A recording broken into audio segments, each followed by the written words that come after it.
Olá, sejam bem-vindos a mais um encontro nosso aqui da Central do Enem, componente Química do Grupo de Ciência e Natureza, comigo, professor Mauri Carvalho. Hoje nós vamos falar do tema efeito estufa.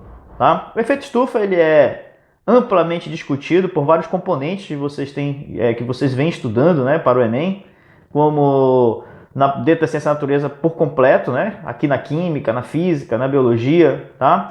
E ainda é discutido, né, também amplamente na geografia, na história, sociologia, né, na filosofia, porque ele impacta diretamente em todo o comportamento e na forma da vida como nós conhecemos aqui no nosso planeta. Tá? O efeito estufa ele é um fenômeno natural, ele é necessário. Tá? Se ele não existisse, a Terra teria temperaturas muito abaixo de zero e seria impossível a vida. Tá? Então, ele é discutido hoje em dia por conta do agravamento. E aí, nossas temperaturas médias são acima de zero, que é importante para a vida, porém, a tudo tem um limite e um controle. Né? Se o efeito estufa continuar aumentando a sua influência sobre a temperatura média da Terra, nós vamos ter diversos problemas ambientais, como o degelo das calotas polares, a elevação das águas dos oceanos, né, dos mares e oceanos, e aí eu terei inundações, distúrbios climáticos. No entanto, isso já vem ocorrendo, a gente já observa isso com grande facilidade. As discussões são de longas datas, porém as coisas vêm se agravando cada vez mais. Mas como eu disse para vocês, e o que é que a química tem a ver com isso? Bom, quimicamente falando, né, para não entrar na discussão geográfica ou entrar na discussão histórica, biológica, né, física da coisa, a química está no estudo das substâncias que estão envolvidas nesse problema ambiental. De uma forma natural, o efeito estufa ele é provocado simplesmente pelo fato de a gente estar numa redoma, né, que é a atmosfera, que é uma mistura de gases, né, e que retém, de certa forma, uma parte do calor que é emanado do Sol até a crosta terrestre. Isso daí é extremamente necessário.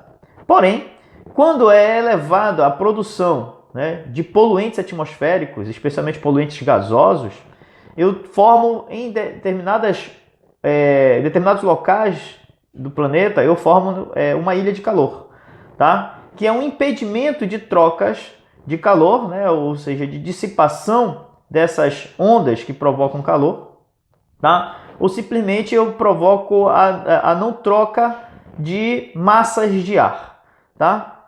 Eu fico contendo massas de ar quente a baixa altitude, tá? E as massas de ar frio que estão nas altitudes elevadas não conseguem descer e aí então a temperatura se eleva demais.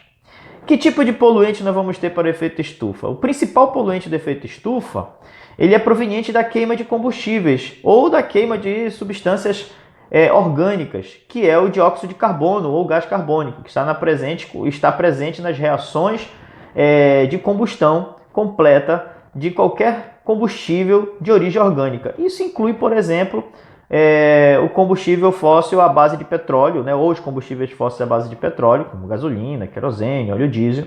Tá? Inclui também, por exemplo, a queima de combustíveis fósseis, como, por exemplo, o carvão mineral. Tá? Bom, o principal componente do efeito estufa, né, então, é o dióxido de carbono. E aí nós temos outras substâncias que também estão envolvidas no efeito estufa, como por exemplo o metano e até mesmo o vapor de água. Só que o vapor de água tem uma ação natural. Né? Por que nós sentimos, por exemplo, uma sensação térmica aqui no norte maior do que em outras regiões do país, né? Do nosso próprio país, aqui no Brasil? Tá? Porque nós temos muito vapor de água no ambiente e isso aumenta a sensação térmica. Tá? Bom, o recado era esse, tá bom? Sobre o efeito estufa, para você lembrar que quimicamente quem está envolvido no efeito estufa é o dióxido de carbono, né? Toda vez que comentar efeito estufa, se quiser saber qual é a substância que está envolvida, agora você já sabe, né? Mais conhecido como gás carbônico. E vamos dizer assim que o segundo colocado, a segunda substância mais envolvida no efeito estufa é o gás metano, tá? Mas por que eles estão tão envolvidos? Queima de combustíveis fósseis e no caso do metano não, tá? É produção exagerada de matéria orgânica em decomposição, tá? Daí entra toda uma discussão sobre, por exemplo, desmatamento seguido de pecuária, né? Hoje em dia está se comentando muito sobre isso, tá bom? Por quê? Porque do desmatamento você tira a cobertura verde e o dióxido de carbono é importantíssimo biologicamente para a fotossíntese. Ele seria absorvido na fotossíntese, né? Pelas plantas. Porém, Quando eu desmato, eu não tenho absorção desse dióxido de carbono, eu não tenho a reação dele sendo transformado em glicose, por exemplo, e gás oxigênio, que são os produtos da fotossíntese.